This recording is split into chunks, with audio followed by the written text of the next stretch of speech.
Isa pong mabuting layunin na makapiling ang Diyos. Napakagandang adikain na gusto natin makapiling. Marami pong marahil sa atin ay talagang nakakatiyak na tayo na makakapiling natin ang Diyos doon sa walang hanggan. Pero paano ang ating mga mahal sa buhay? Kumpleto na po ba ang ating pamilya, mga kaibigan, na makakasama natin sa piling ng Diyos? Belonging to a nation or a kingdom, even to a king, can bring hope or hopelessness. It can bring life or death. That's why the issue about citizenship and acquiring business can be a very, very big thing to some people. Kaya ang tanong po natin, do you prove that we'll be with the Lord forever? Have you seen the kingdom of God? And have your loved ones seen the kingdom of God? Ito pong ating pag-aaral, will your loved ones see the kingdom? Sulat pa ng mga anak ng Diyos, lahat ng ating mahal sa buhay ay makakasubong, matatagpuan nila ang kaharian ng Diyos.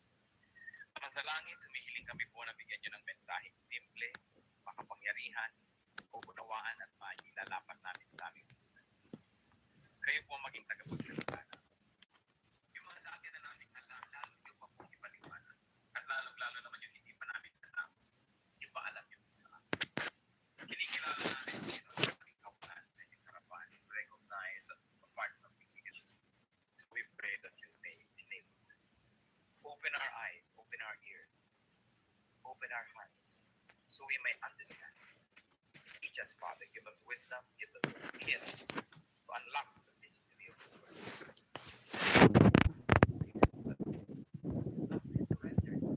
As we allow you to work in us, Lord, may you do your work in us. Payapain niyo po kami ano man ang magiging hadlang para lubos kami makinig sa inyong salita, maunawaan namin sa sayang sa aming buhay, ibinawa. May you worry, concern, care, even the effects of sin in our life. We reject, rebuke, and strive under the name of enmity, that you may take center stage in our life, that you and only you will be the focus of our attention, and as we listen to you, our faith will increase in our life. Teach us, lead us, be the speaker. Use your servant only as your instrument, but be the speaker and the shepherd of all your people. You are our God, you are our speak power. Father, we ask, we thank you in Jesus' mighty name. Will your loved ones see the kingdom? Lalo po tayo mga Pilipino, masyadong makapamilya, masyadong mapagmahal sa ating mga kaibigan. Gustong-gusto natin pag meron tayong na-enjoy, kasama rin ang ating pamilya. Pero tayo po na nakakakilala sa Panginoon, tayo nagsasabing people of the kingdom of God, madadalabat kasama ba natin lahat ng ating mga mahal sa buhay doon sa paraiso?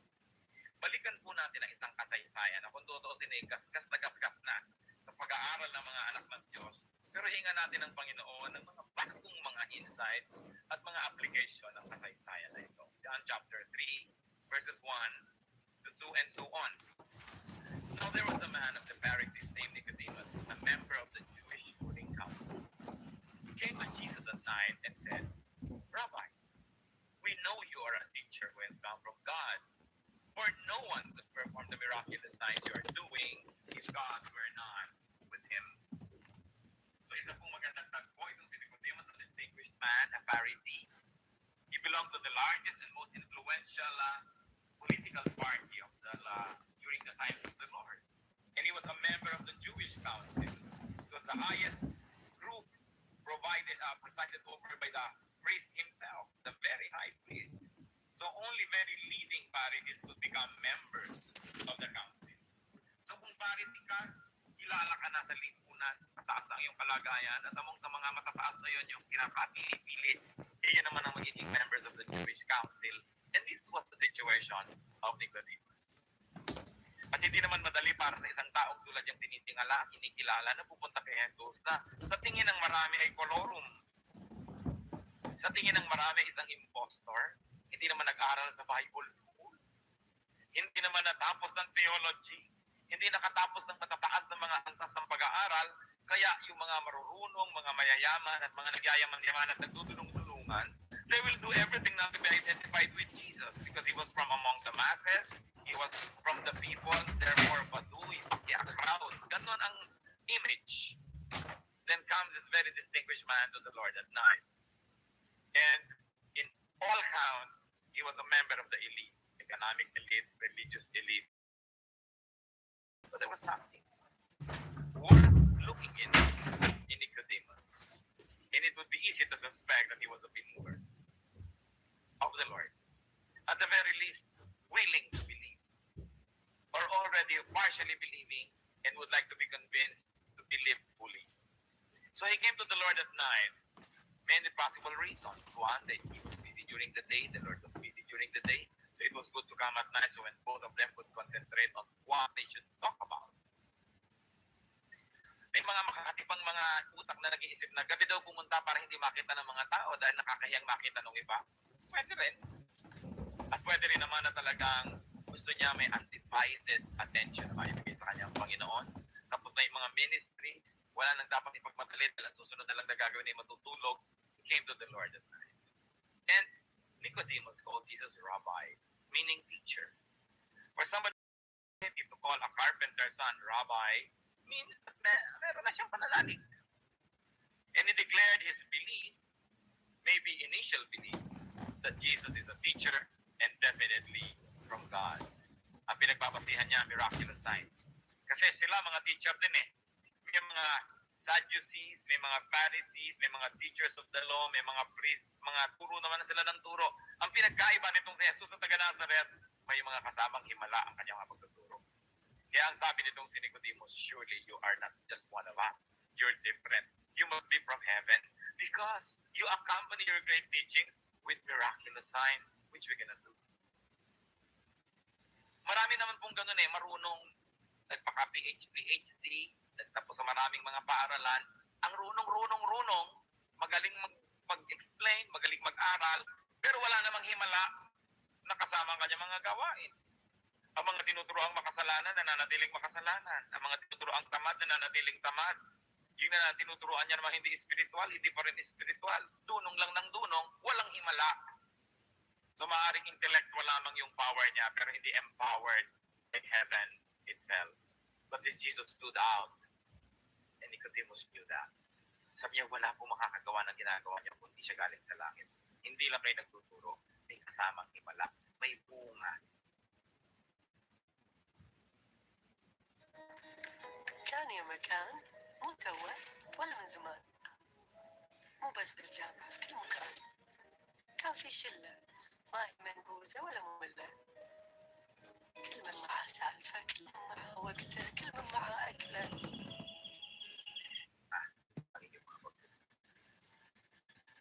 And what are the lessons that already have some faith in Jesus? Na yung mga naniniwala sa Panginoon, dapat lumapit pang lalo. Siya naniniwala na, alam na niya from heaven, tinatawag na niyang teacher, pero hindi sapat yun. Kailangan may mailaman pa siya. Pagka po tayo ay may nakitang isang maganda at mabuting bagay, dapat natin i-pursue. Dapat natin yan na hanapin at ituloy ang paglago natin doon. You know, some people know a little but do not pursue Jesus. Marami naman eh. Ang dami-dami pong tao kahit sa atin, hindi ba siya ay pinanganak na ganito sa sapsapan, hindi ba siya ay naipako sa... Pero hanggang doon na lang. Our little knowledge of Jesus must encourage us to pursue so that we can know more, and knowing more, we can believe some more. So people believe but do not pursue the truth, therefore they are not able to believe enough. So we can learn from Nicodemus, who was already a Pharisee and a leader, but still humbled himself and tried to get closer. Then tuloy ang kanilang usapan, John chapter 3, verse 3. Sinabi ni Lord itong to be famous sentence na ito. In reply, Jesus declared, I tell you the truth. No one can see the kingdom of God unless he is born again. Akala ng iba yung pagiging born again ay bagong puso, hindi ang Panginoon mismo sa kanyang sariling labi lumabas ang mga pangusap na ito na kailangan ng tao ipanganak na muli. Kailangan siyang magbalik loob, kailangan siyang magbagong loob, maging iba siya para niya makita, makilala ang kaharian ng Diyos. And he was very emphatic. I tell you the truth. Kung tatagalugin natin, sabi ni Lord, sa totoo lang, walang maliligtas kung hindi siya ipapanganak. So you will never see the kingdom of God. And what is the kingdom of God? One meaning of the kingdom of God can be the actual heaven, the abode of God, the actual place. And yet another meaning of the kingdom of God, which many people miss, the Spirit of God that characterizes and fills that actual place, which can be here now. So pag pinag-uusapan po yung kingdom of God, maaaring yun yung langit na ibababa, yung langit na mapasa amin ng kaharian mo, the kingdom which is yet to come, the heaven, the new heaven which will be brought down to earth, na inaantay ng mga namatay na at pag naghari na si Jesus. Pero meron pa pong isang meaning ang kingdom of God, yung essence, yung wisdom, yung ways of God that we can feel, we can know now. Kaya sabi sa Luke 17:20-21, once having been asked by the Pharisees when the kingdom of God would come, ibig sabihin yung literal, physical na langit, yung kaharian ng Diyos, Jesus replied, the kingdom of God does not come with your careful observation, nor will people say, here it is, or there it is, because the kingdom of God is, church, within you. In other words, there is such a thing as the kingdom of God which is to come, but even now, if it's not here yet, the kingdom of God can have an advance party in your spirit. So kung ano yung kalagayan sa kingdom of God, peace, love, harmony, pwede nang maghari ngayon sa tao, pwede nang mag-umpisa sa kanyang puso. The kingdom of God. Kaya kung minsan pag sinasabi ni Lord, in fact, the kingdom of God has come. Nagtataka yung mga iba, bakit wala pa yung mga anghel, wala pa yung mga trompeta, wala pa yung mga ulap. As sinasabi ni Lord, yung spiritual kingdom which is in the heart. So dalawang meanings of the kingdom of God. The two times, the kingdom that is to come, and the kingdom that is here and now, readily available. You're already spiritually attuned to Jesus. The people of God had better distinguish between the two types of kingdom whenever it is mentioned in Scripture. Isa nakakalito kasi bakit sinasabi ni Lord, now the kingdom has come, pero wala pa. Wala. So, pwede na. Kahit wala pa yung langit, wala ka pa sa langit, narito ka pa sa lupa na mala impyerno, pwedeng maging makalangit at halos ay malalangit ang iyong buhay mo. Kung naghahari na sa iyong puso ni Kristo, ang kapayapaan, yung contentment, yung love, yung forgiveness, the kingdom has come to you. Although it's still something to come to other people. What else can we learn from the encounter? Do not measure spiritual things by physical standards. We've got to deconstruct our earthly knowledge and wisdom to accommodate spiritual truth. Kumisan po ang kote ng ating utak is so solid and so sure and so permanent. Hindi tuloy pumasok-pasok doon, hindi mapagkasya yung mga bagay na may kinalaman sa Diyos because we like to measure spiritual things with the way we measure everything. But the multi-layered meanings of what the Lord said would be, pag sinabi niyang no one can see the kingdom of God unless he is born again, that no one will enter the actual place of heaven, or no one will get into the state of spirituality and heavenliness that is yet to come unless he is born again. Dalawang bagay. At payagan niyo po ako maging paulit-ulit kasi play with words to eh. Kung hindi ka born again, hindi ka pumunta sa tunay na langit, physical langit, yung darating na langit. Or, kung hindi ka born again, hindi mo mararanasan magkaroon ng langit na isip at puso at buhay kahit narito ka pa. No one will behold and understand the spirit and the principles of the kingdom unless he is born again. Para maunawaan natin ang mga pinagsasasabi ni Jesus, para maunawaan natin yung tinuturo niya, dapat ka munang ma-born again.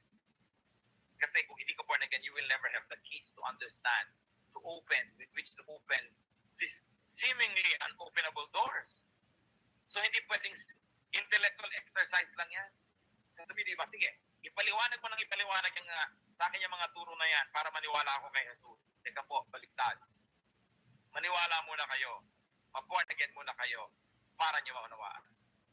Because unless you are born again, you cannot see the kingdom of God. You cannot either be saved or you cannot understand the concept of salvation. You cannot really fully comprehend it unless you are born again. So huwag niyo po akong pagpaliwanagin at hahanapin niyo na darating ang puntong maniniwala kayo. Hindi pwedeng maunawaan ng utak lang ng tao ang bagay na mga ito. spiritual. Kailangan mo na siya maging spiritual para niya maunawaan. So sabi ni Lord, kailangan mo born again ka muna para makita yung kingdom. Kaya may mga tao, o sige, ipaliwanag niya sa kanya, turo ng mga pastor nyo na yan, at pagka ako'y nasiyahan, saka ako attend, saka ako maniniwala. Aba, hindi na kayo maniniwala kahit kailan. Kailangan mo nang ilagay niyo yung sarili doon sa linya, sa dadaanan ng pagpapala, magkaroon ng pagbabago, yung mga walls in your mind, tanggalin niyo muna. You've got to be a new person, a new creation, a born-again person, so you can see Him. And no one will know Jesus as the Son of God unless He is born again. Kaya mga hindi makaunawa tungkol sa mga ganyang bagay, hindi maunawaan kasi isip ng isip. Kailangan mo ng humingi tayo ng bagong espiritu, bagong puso, at saka tayo mag-aral. Kasunod, magkakaroon tayo ng capacity to understand. Because technically, no one will be saved unless he is born again. And in a spiritual way, no one will understand Jesus, the heavenly idea, unless he is born. So itong si Nicodemus, interesting. Born again na kaya siya nung hinarap niya siya? Already born again? Or would he be in the process of being born again because he already had an initial understanding of Jesus, of the kingdom of God and of the kingdom of heaven, and now he was there wanting to know more so he can... Kasi siguro yung mga sinabi niyang very indirectly,